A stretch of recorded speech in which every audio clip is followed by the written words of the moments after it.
It's time to engage, educate, and empower with Tracey Maxfield. Hello again, everyone, and welcome to another episode of Engage, Educate, and Empower, the podcast which aims to highlight the social issues, life challenges, and day-to-day problems that our children, teenagers, and young adults around the world face. Today, my guest is all the way from England in the United Kingdom. Her name is Helen Oakwater, and she has quite a story to share. So Helen is an adoptive parent, an author, international trainer, speaker, and coach. She is also an explorer and lifelong learner full of curiosity. Originally a teacher, then a corporate trainer, Helen's world axis tilted when in the early 1990s she adopted a sibling group, aged 5, 4, and 2 from the UK care system. Since then, alongside full-time therapeutic reparenting, she has explored the legacy of early childhood maltreatment, think ACEs, the impact of trauma, and effective tools for healing. She believes that understanding the why is the key to transformation both at a personal and systemic level. Helen travels extensively to deliver training, interview, and study with developers and experts in their field. She loves to deepen her knowledge and learning. She has a host of qualifications and expertise in a diverse field of self-developing, coaching, and trauma disciplines, including neuro-linguistic programming, that's a mouthful, coach and trainer in multiple brain integration techniques, and advanced IEMT practitioner, integral eye movement therapy. Helen previously held a number of roles within adoption, including membership of the UK Government Adoption Task Force and trustee of Adoption UK. She continues to support adopters and foster carers. Helen is also a professional coach with clients worldwide. She has an amazing website, which we're actually going to give you at the end of the podcast. And she has written 2 books, which she's going to talk to us about in a little more detail. The first one is Bubble Wrapped Children, How Social Networking is Transforming the Face of 21st Century Adoption. And Want to Adopt? How to Prepare Yourself to Parent a Child from the Care System. So, as usual, we're going to have a quick commercial break, and when we return, it'll be my pleasure to introduce you to Helen Oakwater. We'll be right back. Tracey Maxfield is a retired nurse with over 36 years' experience in mental health and dementia. She has spent years studying, researching, and writing on dementia care, mental illness, and bullying in teenagers. Tracey struggled with chronic depression starting in her 20s, and after years of intense workplace stress, bullying, and harassment, her chronic depression intensified. Tracey wrote her book, Escaping the Rabbit Hole: My Journey Through Depression, as a way not to only relieve her stress and anxiety, but to help her friends and family better understand depression. The book became an international guide for mental health awareness, allowing Tracey to focus her attention on helping children, teenagers, and their parents work through mental health issues and bullying. She travels all over the world to meet with schools, mental health advocates, and experts in the mental health fields. She also offers online courses to help children, teenagers, and their parents work through issues, bringing families closer and to bring awareness to bullying in society. For more information on Tracey, her mission, the show, Tracey's book, and offered courses, visit traceymaxfield.com. You can see the latest news on mental health, upcoming guests on the podcast, read Tracey's blogs and articles, and more. Plus, follow Tracey all over social media on Facebook, Twitter, Instagram, and YouTube to watch the podcasts. See her daily messages and motivation, and learn about each podcast guest and experts. Plus, while you're on the website at traceymaxfield.com, be sure to sign up for the free monthly newsletter. Follow Tracey with her upcoming events, interviews, seasonal tips, and the latest articles discussing important mental health topics and issues. And when you subscribe, you'll get a free copy of Tracey's booklet, Why Our Kids Are Suffering and How We Can Help Them. Just go to TraceyMaxfield.com. Tracey is committed to bringing parents and their children closer, to battle bullying and bring awareness to the mental health of children. That's why Tracey is offering her online courses to any adults, parents, children, and teenagers struggling during those hard times. Sign up for the course at TraceyMaxfield.com. You'll receive 8 full modules, over 12 videos, resources, and support discussing mental health, mood disorders, eating disorders, behavioral disorders, social media, drugs, suicide, risks and signs, and much, much more. Plus, you'll get access to Tracey's private Facebook group for individuals going through the same thing you are. Connect with others and share ideas, support, and motivation with Tracey helping along the way. Tracey's online courses is now for a limited time available for only $158. See all information online at TraceyMaxfield.com, where a brighter future is possible.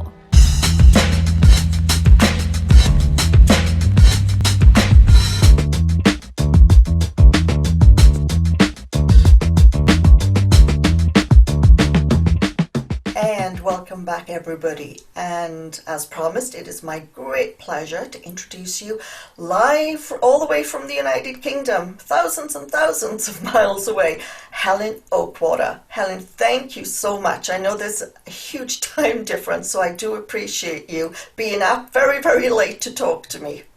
It's my absolute pleasure. Warm wishes from London. Thank you. So I just read your bio out in the intro, and I'd love you to share with me a little bit about your story and what led you to adopt the sibling group of children, and then what are some of the challenges that occurred? Okay, thank you. My route to adoption was, I think, like many, it was through the infertility route. And when it came to one child or siblings, talking to our excellent social worker, and at the time I was married, and it was, well, if we'd bred our own, we'd have probably had 2 or 3. And actually, if we're going to adopt, do we want to go in series or parallel? And there are advantages and disadvantages to both approaches. And we decided that we would go for a sibling group, and because we're reasonably well organised, we can structure things, the social workers thought that that was a good idea. With the knowledge that I have now, I am less sure as to whether 3 was an appropriate number. But that's kind of, another story. But I and my ex-husband adopted a sibling group aged 5, 4 and 2. And they'd come through the care system.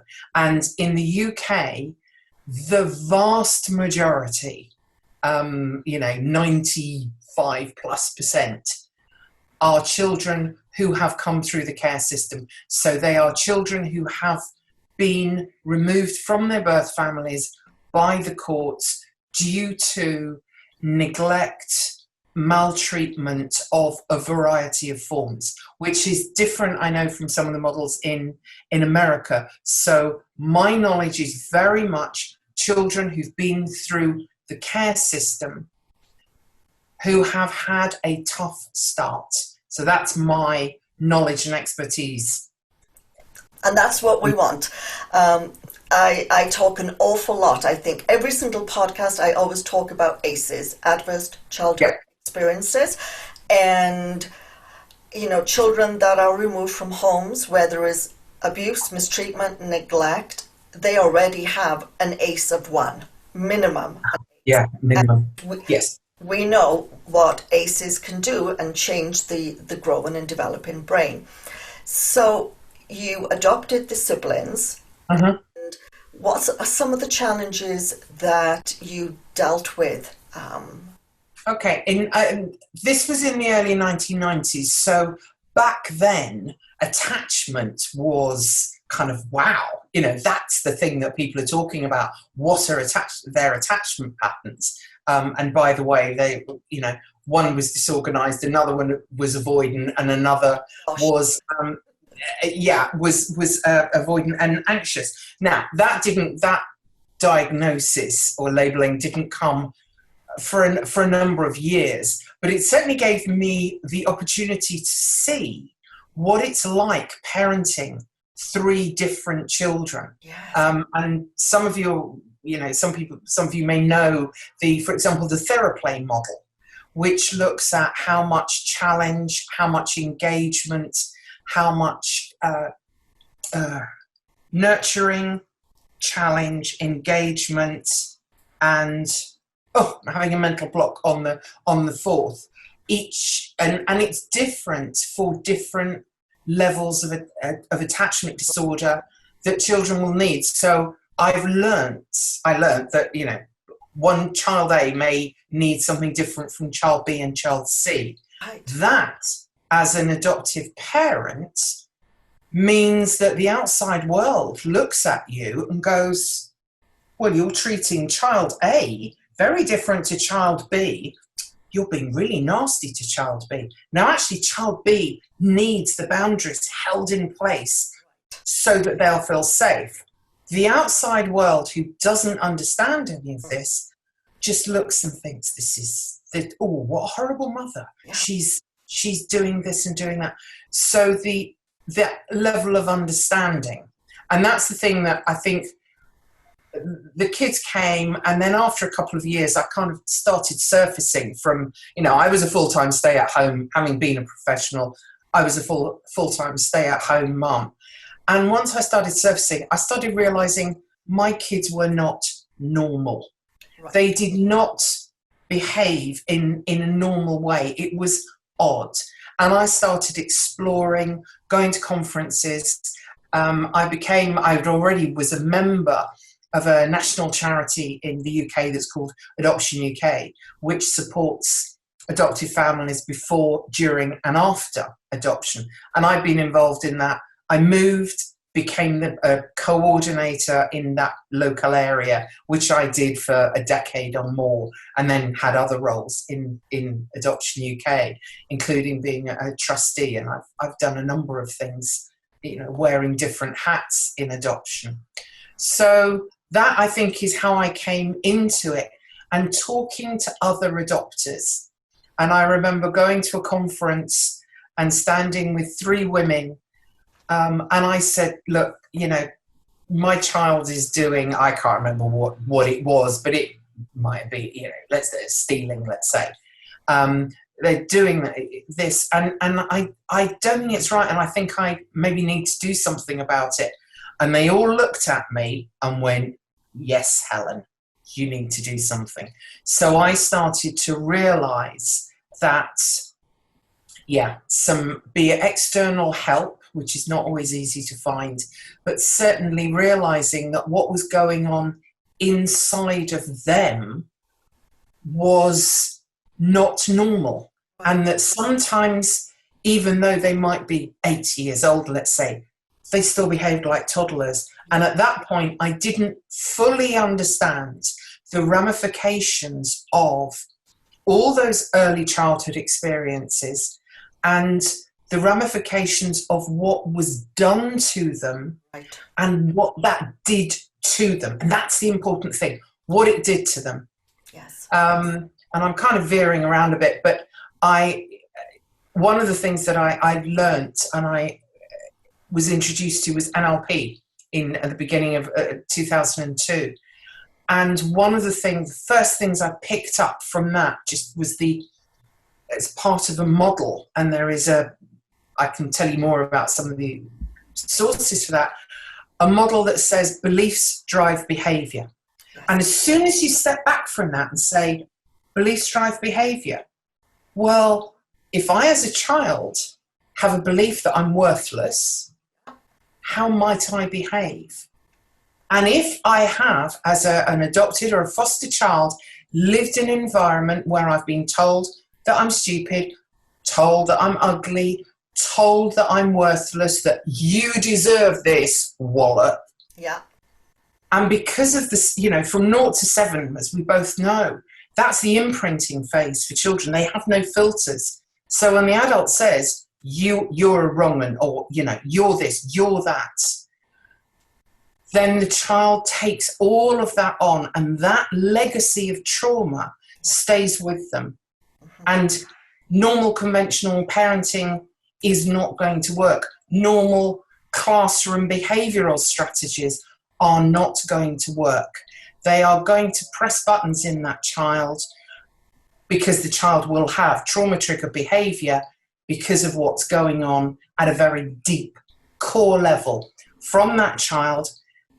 And one of the mistakes that many adopters and foster carers make is they think, and let's be fair, professionals as well, you can pick up this child from an awful environment, and there could have been violence, it's squalor, appalling situation. Pick them up, clean them off, shower them off, cut their hair, give them some decent food for a couple of months, and then suddenly they start looking like all the other children. And then we put them in this nice new sparkly home, this lovely new mummy and daddy, or mummy or whoever it is, but who've been approved, who've been jumped through a whole load of hoops and had some training. We put them there, and then we go, lovely, lovely. Now you get to know each other, and you'll be fine. Yeah. Nah. That's not. No, we know that's not true. I mean, one of the challenges we certainly have in the UK is that then when things start falling apart later on, particularly in the teenage years, the professionals might hold their hands up and go, well, this child's been with you for 10 years. Well, if they're violent now, or they're smashing windows, or they're self-harming, or behaving like that, well, it must be your fault, adopted parent. You've done something. Well, it must be you, because it can't be anything else, can it? So that is the situation. And I suppose in asking why have I done what I've done, written the books, run the training, stand up on platforms and speak about this, is because I believe understanding is the key. That's my big thing. I want people to understand. 100%, yes. Because I think, and it's the Simon Sinek model, and you start with why, and if you've got the why, the what and the how will follow. A lot of the time, people focus on the what and the how, but not the why. And as soon as you start looking at what's going on inside the child, and they have a belief about themselves that they are, let's say, I'm bad. So I use the example of Tim, who is a traumatized infant, maltreated, and I paint the picture and tell the story of him and how his experience of neglect and sensory triggers from what he experienced in the cot. Then just because the same sensory experiences happen again in an incident when he's 15, unconsciously he's taken back to that cot. And at 15, when he's 6 foot, he reacts, and it's quite a scary thing to witness. Now, he is a 6 foot toddler, baby, Exactly. who is behaving in that way because of the early childhood trauma. But the people around, the police, the social workers, the whoever, will not understand that. And so that's my mission, is to help people understand the legacy of trauma. And I love it, because that's what I'm trying to do. And by having you on the show, I really want my audience to understand exactly what you said. Foster care, adoption, absolutely. There are so many children that need really good homes. However, you can't just bundle up the child and take him to your wonderful home and give him everything he wants and not expect him to be reactive to things that have happened to him or her when they were in that other situation. And I know, and it was probably news in the UK as well. So it must be over a decade ago, maybe longer, there was all the news reports about the vast number of children and babies that were adopted from the Romanian orphanages. And people went all around the world and said, we're going to do good, which was awesome, right? We're going to do good, we're going to save these children, because the TV camera showed horrific conditions, and also what these children were doing already, like bashing their heads against the wall or just total withdrawal in the corner. And all these parents went and collected these babies. And the next thing, they're on shows like 2020 and Good Morning America because they have just opened a book to a nightmare.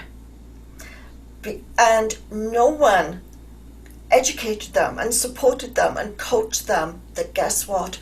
Just because you've given them an actual bed and food on the table, it doesn't mean they suddenly go, yay, new life.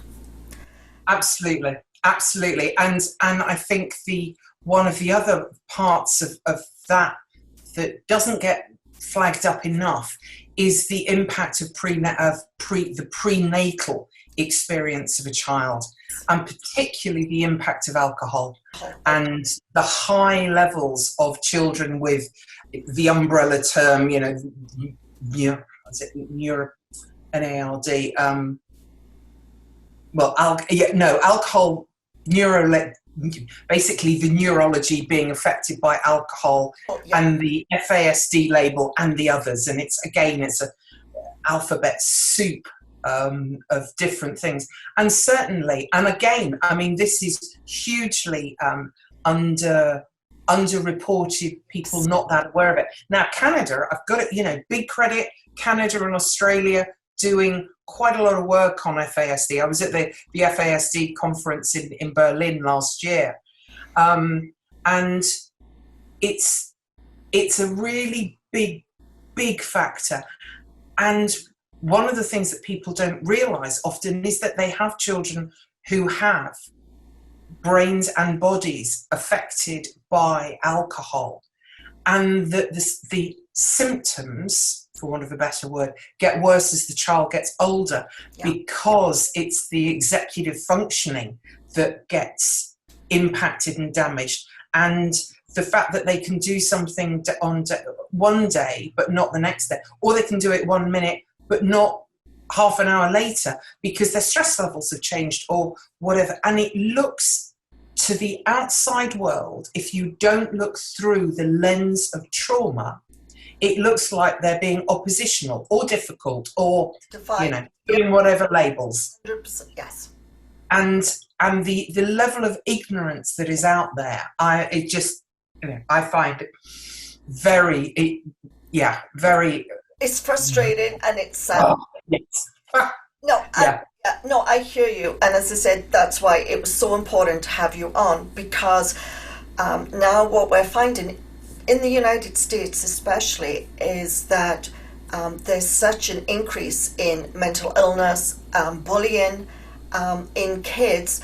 And when you go into the classroom, the teachers lack the understanding that, Joey is difficult in acting out in class because of the environment that he came to. So he, if he is fostered or adopted at 7 and his parents are wonderful and the teachers are not understanding and say, well, he's just attention seeking, he's being difficult, oh, he's a bully. And they immediately put labels on these kids, and that label defines them. And the label is carried through their school years. And it irritates me so much, because you were supposed to look at the child as a unique individual and look at the history, everything that has made this child what he or she is that day. And it's so frustrating because they've already made a decision that it's not worth their time.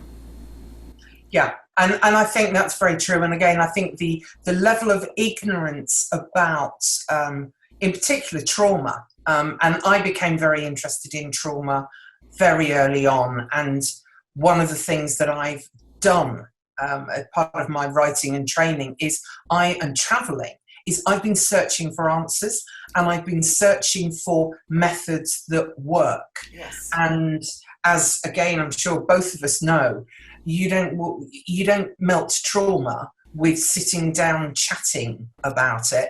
You have to find a range of other things, and just getting people to get that inside their heads. I actually had a teacher who said to me, I mean, it's really true, she said, I understand all about adopted children. Don't worry, I understand all about adopted children because I have children in my class whose parents are divorced.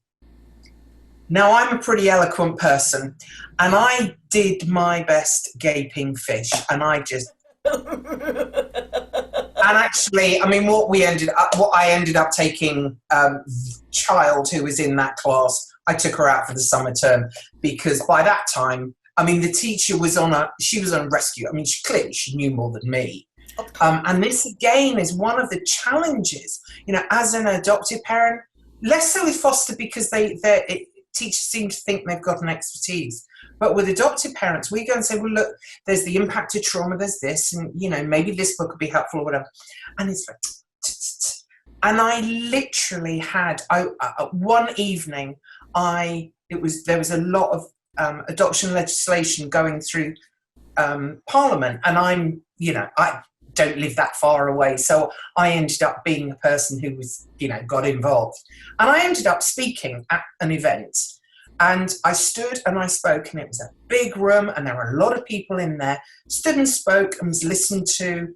And because I have my metaphor of bubble wrap, and I hold up the bubble wrap, which I've just realised I've forgotten to have here, but imagine that you hold up bubble wrap, it distorts the world's view of me and my view of the world. So that's my metaphor, that when children are being maltreated, they wrap themselves in metaphorical bubble wrap to protect. That then distorts their view of the world and the world's view of them. So I'm up, in Palace of Westminster, holding up the bubble wrap and whatever. Next day, I go into school to deal with whatever it was, and I am patronised within an inch of my life. And the previous night, I had been, in an audience who listened, rapt, without sort of blowing my own trumpet. But I'm quite lucky, because it's much easier getting the drama and story into this than if you're having to do dry statistics, which a lot of my colleagues are having to do. So I can do the story bit. And that is one of the massively frustrating things for parents. And then you add on to that sometimes, parent one understands about trauma and that parent two just wants their kids to be like everybody else. Yes. And so they'll ignore stuff, and they might do oh, come on, darling, please, just stop doing that. Come on. Which is not useful, because you have to parent traumatized children therapeutically, and you have to undo the damage and fill in the gaps. So the developmental delay and the elements that they missed out on have to be filled in and melt the trauma all at the same time. Plus, they're growing up, and so let's say they're chronologically 10, emotionally sometimes they're 3. They may have self-regulation skills of an 18-month or 2-year-old, but they may have more sexual experience than a 37-year-old. Yes. And that's all in one body, one mind, a set of beliefs that may well be contrasting and in conflict. And if I, as Tim, I say, well, I'm bad. I know I'm bad because, I was beaten, and I got told it, it's my fault I was hit, and I did this wrong and I did that wrong. I once had a child tell me that the reason that she'd been adopted was because she didn't change her own nappies. Oh, good Lord. That was a belief that child held. So with all of that going on inside, a nice adopter or a nice teacher says, oh, well done, Johnny. That was a really good piece of work. Well done. Aren't you clever?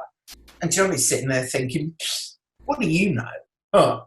I hear you. And it is that absolute mismatch between the two that is part of the challenge that we have. Oh, I hear you. And I think what frustrates me, as it does you, that if we are not there to help get these kids, these teenagers, through that and help them to develop their own coping strategies and how to navigate the world, then they're on that slippery slope to crime, prison, suicide, drug addiction. It just goes on and on and on. Absolutely. And Absolutely. It's shameful. And it's, yeah. And the approach that some parents have, and professionals well, they're not quite ready to do therapy yet because they're not settled where they are. They're never going to be settled.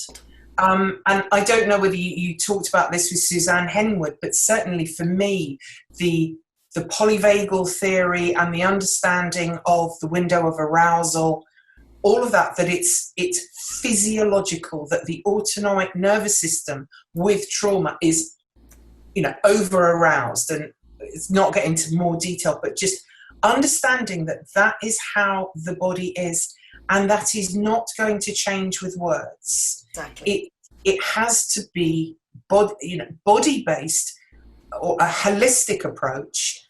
And I am a very firm believer in truth-telling in an age-appropriate way. And I have a metaphor that I use, which is a jigsaw. And I say, well, if you give a 5-year-old a jigsaw of, let's say, a sea scene, a beach and sand and stuff, you might have, 15 pieces. And that's the beach scene. And that's the material that they know. So, might be Uncle Fred, Uncle Fred was naughty sometimes. And then they get to 9 and you might give them a 100-piece jigsaw and there's a bit more information. By the time they get to 13, 350 pieces. By 18, it's the whole thing. And they, for example, taking Uncle Fred, at the age of 11, the child can be told that, Uncle Fred, he's a paedophile, and he hurts children. Then by the time they get to 18, they then might be told that Uncle Fred, was a paedophile, and there are videos of your brother being abused, and they're online. We don't think there's any of you. We haven't, nobody's found any, but that is what's going on. So and if you give the child that information, then it does a number of things. Firstly, it matches the story they have in their own body. I agree. And also it's helping future-proof them against Uncle Fred. So if Uncle Fred phones up when the child is 13 or sends a message on Facebook, that was where bubble wrap children, it was around the contact via Facebook that, absolutely came off left field. We didn't know that the ramifications of that. But if Uncle Fred gets in contact with Tim, says, "Hi, remember me? Let's get together." 13, kids are difficult. The best teenager in the world is challenging. When you've actually got that legacy of trauma and you're pushing your adopters away and you're searching things, of course you're going to respond to Uncle Fred. Why wouldn't you?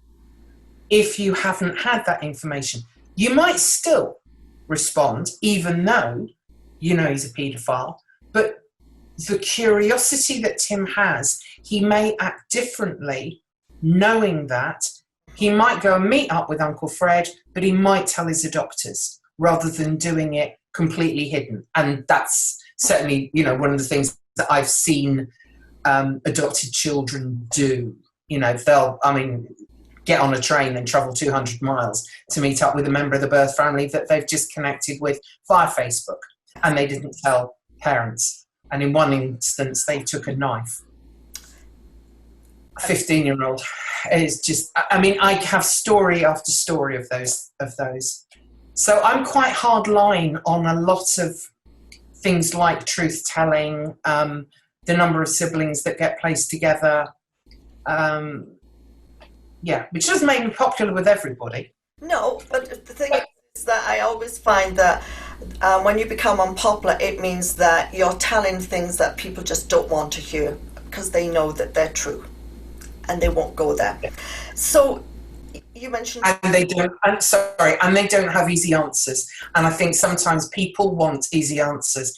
And the other thing that often happens is one of the things we have to learn as human beings generally, but in particular if you're parenting traumatized children, you have to change. It's not just the kids. Yeah. You have to learn, you have to get better at self-regulation, get better with your languaging skills, get better with your behavior management. Learn what to let go and what to pay attention, what's the important stuff, what's important now, what will be important in the future. And, your point about where these kids end up, I'm a middle-aged, middle-class woman. And I don't really do Christmas cards now anyway. But the Christmas cards that I sent this year were to either very elderly relatives or kids in prison. And a number of my friends have children in prison, and I send them Christmas cards. And that's not very normal. So it does take you to extraordinary places, that journey. It really does. Yes. Mm. Now, you're also an advanced IEMT practitioner, so that's integral eye movement therapy. Yes. How does that help Oh. child? Let's talk a little bit about that. Okay, let me step back and before I answer that, I from 2002 I started learning NLP, and I just went, oh my God, this is fantastic! I love it. It makes sense of nonsense, and the more I learnt, the more I found it useful for me personally. And I had, I didn't have a particularly easy childhood. I didn't have particularly good parents, certainly not emotionally available. So I had my baggage that I've continued to work on. And, we all evolve. Well, we evolve. I have learnt from the best, and I discovered that I like learning from the creators of things. So I've literally traveled the world learning from experts. And I have, because of the interest I have in trauma, I've gone off and looked at a range of trauma tools. And there are some very good trauma tools in NLP, which I've used for a long time. And in parallel with certainly once my kids got into their mid to late teens, I started working more and more as a professional coach, and I've got more qualifications, more training, and I've ended up as a really highly qualified coach, and I kind of work at a fairly high level with that. And through my coaching, working with adults, not necessarily from the adoption and fostering world, but just executive coaching, business people and business people running businesses, they have their stuff as well. So the learning, because of my understanding of childhood trauma, I can help them with that then helps them develop and move forward with their own lives. So I've been working with trauma for a very long time. I, in 2003, was taught by the NLP trainer, Susie Smith. And one of the things that she taught us as a group was a worry to concern strategy. So that's, reduction from worry to concern. And it was actually a very simple finger movement. So you get the client to hold their head still, finger movements horizontally, circular, and figure of 8. And you're watching as the coach, the skill is watching for the glitches, noticing. So you're actually using all the submodalities. You're watching the breathing change, or maybe the colour change. And I just see myself here going, oh, look, it's a lot of red. Breathing calm. So, let's work, sympathetic nervous system going on here. And if that changed, or if the colour dropped, you'd know shifts had occurred. Okay. So I've been doing that for a long time, and it's what one of the children called Mummy's Magic Finger, and as a way of really de-escalating heightened arousal. So I've been doing that, and I've also gone off and studied MBIT, the multiple brain coaching, which I was lucky enough, and I know you've interviewed Suzanne Henwood, and she's awesome. I did my MBIT coach in the UK with her, and it was awesome. And one of the things, along the way, the body keeps the score, and I picked up ulcerative colitis, and, you live with challenging and traumatized children, it has an impact, and did some work with her on that course, just 4 days. And my ulcerative colitis changed and improved massively. And one of the things we did was Grant Susalu talked to us on via a Skype call. And I was just blown away by this amazing guy and depth of his work. So I went to Australia to learn from him. And then did my master coach with him and Suzanne. And so I've used that. And that's connecting head, heart, guts. And you get a real emerging outcome. You get it's a very different way of being and working with clients. And it's fabulous. So I've got that. Subsequently, the finger thing, the IEMT, I learnt it, and it has become my sharpest trauma tool. Awesome. And I use it with clients. I use it slightly randomly on the street, it has been known. Only in an appropriate, it is first do no harm. So I have used it and had profound results with clients who have let go of things they've never even told anybody about. And one of the joys of working, both MBIT and IMT and the NLP trauma phobia cure, there's a level of dissociation. You are not asking people to go, and remember and feel how awful it was when you were locked in the box or whatever it happens to be. You're very dissociated. The role of the coach is to help the client stay feeling safe, so that physiologically, neuroception, that they're feeling safe-ish in their body. And by doing the particular eye movements in a particular way, something happens, and it's almost, I think of it as joining the dots. This is not how IEMT and Andy Austin, the creator of it, would describe it, but how I think of it, it's like joining the dots in different parts of the brain. So there might be a bit of a visual memory here, an auditory memory somewhere else, and the logical bit. And you're just kind of joining up the dots. So this bit can say, so that's how that fits. Oh, isn't that interesting? Oh, look, here's another perspective. Oh. And it happens pretty much in the blink of an eye. It's incredibly fast, and it's content free.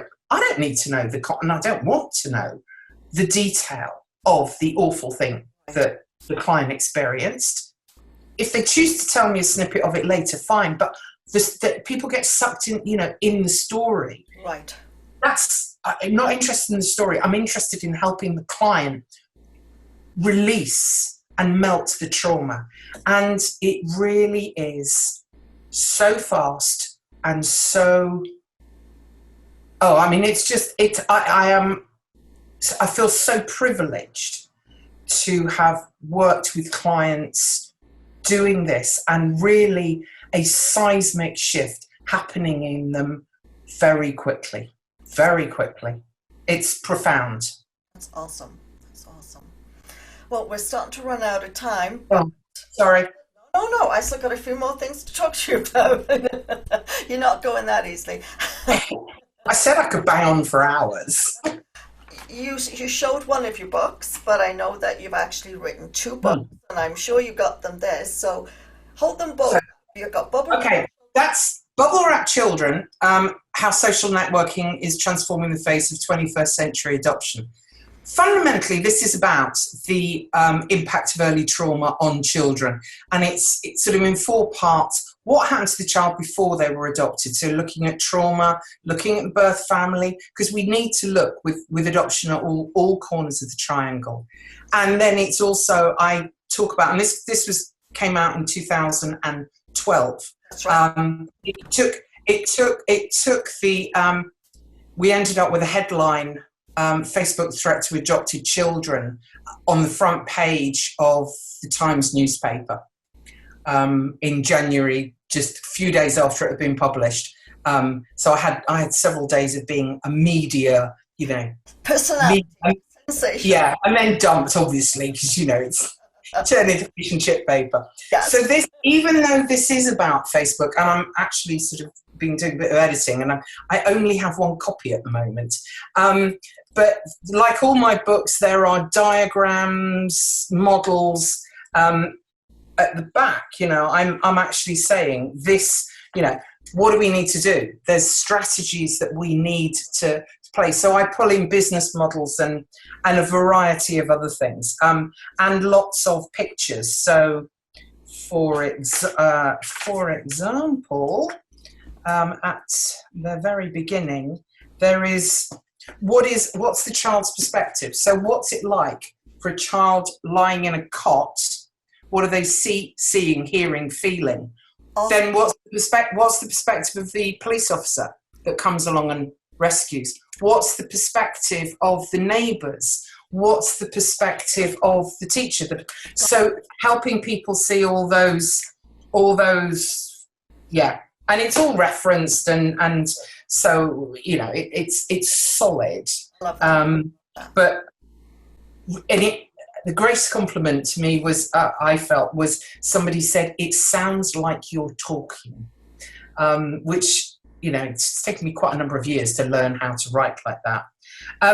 The second book that came out a year ago, and I've written audio across here for reasons I won't go into, but this is Want to Adopt: How to Prepare Yourself to Parent a Child from the Care System. And again, there are diagrams and a whole load of other things, but one of the themes that runs through it is Sandy and Tim. So Sandy is securely attached, normally developing youngster, and Tim is the traumatized infant, maltreated. And that's the introduction, that cartoon, that just shows you what's it like for a child who is ignored. Right. And that actually being ignored and neglected could be more damaging than being physically, because you don't exist. So, and although it says it's for preparing yourself to parent a child from the care system, it has a whole load of things. It's actually more sort of coaching. It's a coaching approach, saying if you are going to parent these traumatized children, here are some things you need to think about yourself, about your partner, about what your expectations are of being a parent.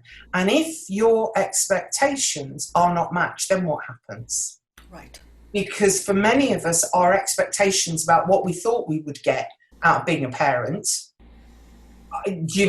crash. We get a whole load of other things. And part of the process is learning to let some of those things go. So there's a number of models in there. I mean, one of the models, there's a whole load of, for example, some stuff on things like self-concept. And again, this is from originally sort of Steve Andreas's work, and Universal Cycle of Change, which again that's yes. The original article was Chris Halbom, and the original article's around still, and it's very good.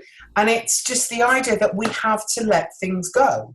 Yes. And any prospective adopter who has not dealt with the grief of infertility, you've got to deal with that. And yes, it will come back a bit, but it will come back and bite you in your squidgy places if you don't really do that.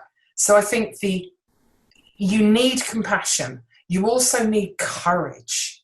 And I think that's one of the MBIT stuff, the really connecting with the courage and pushing through the fear that you have is so empowering and so useful.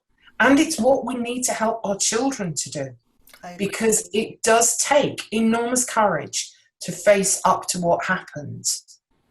But what I would say is they know it in their body anyway. And the challenge for many of them has been, they've been told, oh, well, your birth mummy couldn't look after you and the place was a bit untidy. The reality was, it was chaos. There wasn't enough food. There was violence. There was, dogs on the floor. The kids ate the same, from the dog bowl with the dog. Now, that is not the same as a bit untidy, but as adopted parents, we don't want to be rude about the birth parents, because we know that our children love their birth parents, however awful they were. We know that. Well, we should. And that's okay, because our children have a set of birth parents. They probably had at least one set of foster parents, and then they come on to the adopters. So they've had a number of families. And to help them understand that you can love somebody even when they've not been very nice to you. Yes, you can understand that the adults didn't look after you for these reasons, but actually that was down to them. And yes, it was because they put drugs and getting money above you. And yes, they let adults abuse you because they wanted drugs. And they wanted drugs to cover their pain. None of that is right. None of that is good, but that's the reality. That doesn't mean they're a completely bad person. There were other. So actually, helping children understand that it's such a multifaceted thing. And then to actually do the therapeutic work and the trauma melting when they are, as young, I'm going to say as young as appropriate, as young as possible, not before they're ready. But if you can do quite a lot of that before they hit adolescence, when a whole host of other stuff around identity shows up, and that's the natural rebellion time, the more we can do that, the better it will be for those kids and the families and society in general. I agree. So, some closing remarks, Helen. A teenager, a young adult, adopted, came from a very nasty background. If they're listening to this, what words of guidance, support would you offer? And then I'm going to ask you the same question for the parents, for the adopted parents. I think the first thing, and this would be applying to both/all, I would say breathe. Learn how to breathe, which sounds very simple, but we regulate our bodies through our breathing. We don't do it from our head. We can't talk down. We regulate from the bottom up. So learning coherent breathing, practicing stomach breathing, not high chest breathing, because you're in your sympathetic and you're going to do fight flight. Drop down, put your hands on your stomach. Some of us have larger stomachs than others, so I'm very good at this. Hands on the stomach and breathe in for 6 counts, out for 6. Ideally through the nose and stomach breathing. And you will see that you start feeling calmer and you're getting into this window of tolerance where you can think and feel. The more you practice the breathing, the easier it becomes. Now, it's not an instant thing, and it's the sort of thing to do maybe 3 times a day. Just sit for 5 minutes in and out for 6. 6 in, 6 out, with your attention down in the gut. And you will start to notice that is a way that's going to help calm the head. Now, maybe similar to mindfulness and whatever. My experience with mindfulness and trauma, children who've been traumatized and adults who've been traumatized, the idea of emptying your mind, they can't do that. So to have something that might be like a guided visualization that helps them feel safe might be useful. I've taught quite a lot of people the energetic NLP that Art Geyser does, and Art Geyser, you can find them on the internet. And just the simple process of imagining a gold ball above your head, allowing the gold energy to come down, big magnets 20 feet or so below your feet, and you just let anything that's not yours, anything that no longer serves, that's not yours in real time, limiting beliefs, old emotions, just let them go down into the magnet. And then later you just let the magnet drop down into the earth and then put another magnet. Now you can keep repeating that.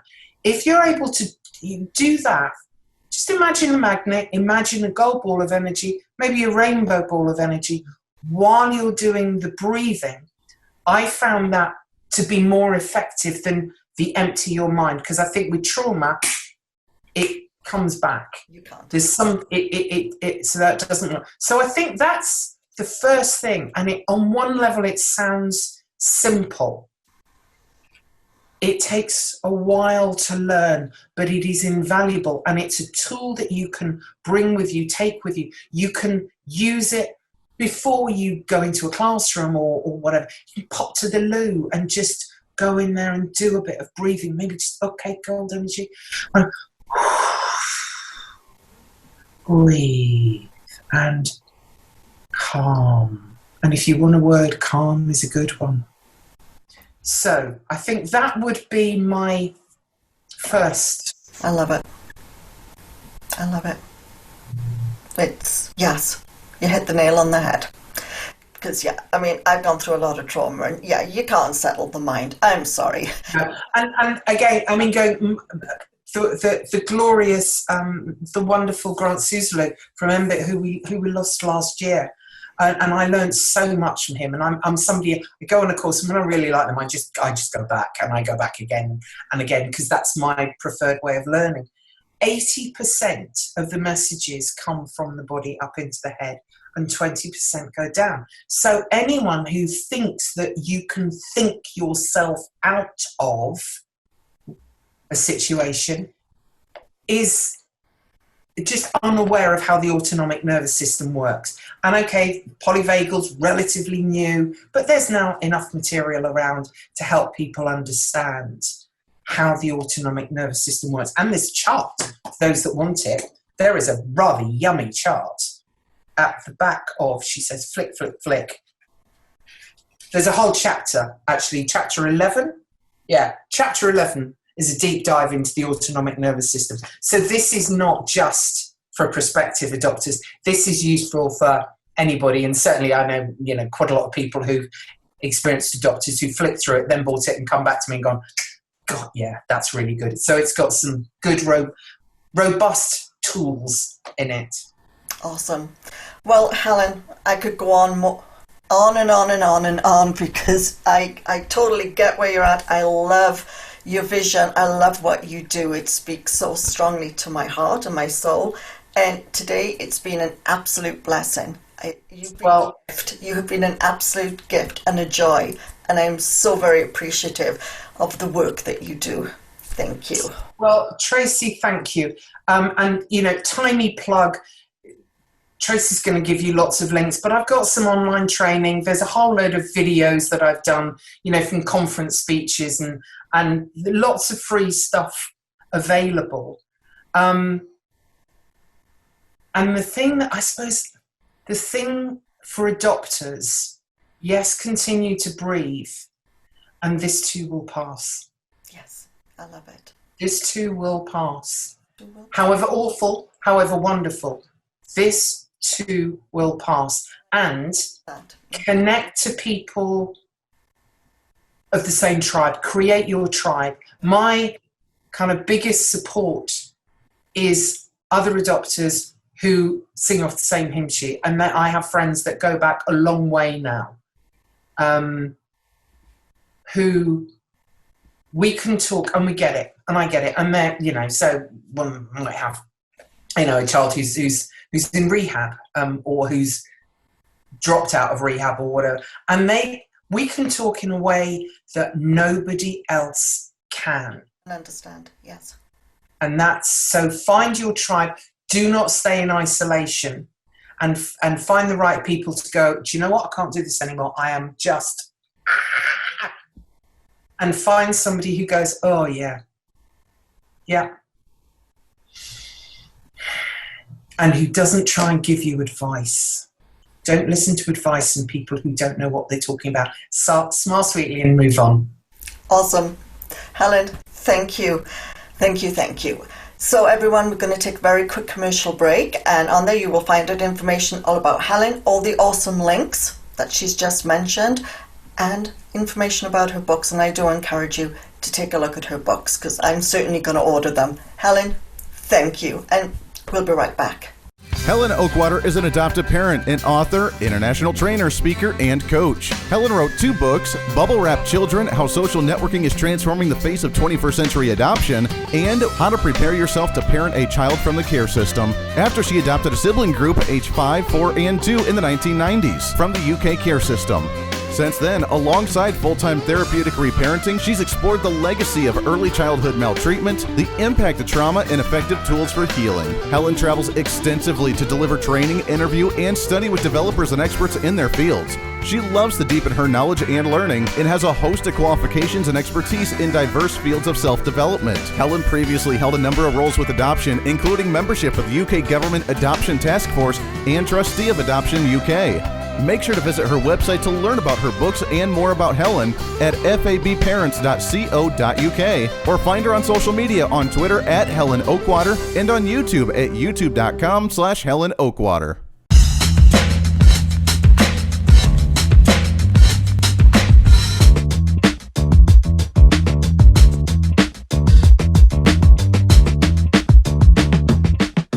Hello again, everyone, and welcome back. I do hope you enjoyed this week's interview with Helen Oakwater. What a great presenter. My goodness, I'd love to be in her audience one day. Please do check out her social media sites, her webpage, and most importantly, her books. So this concludes another episode of Engage, Educate, and Empower. Join me again next week. It's going to be, oh my goodness, August. Where has the time gone? And so, as always, please stay safe, stay well, and have a great week. And we'll see each other next Thursday. Take care, everyone.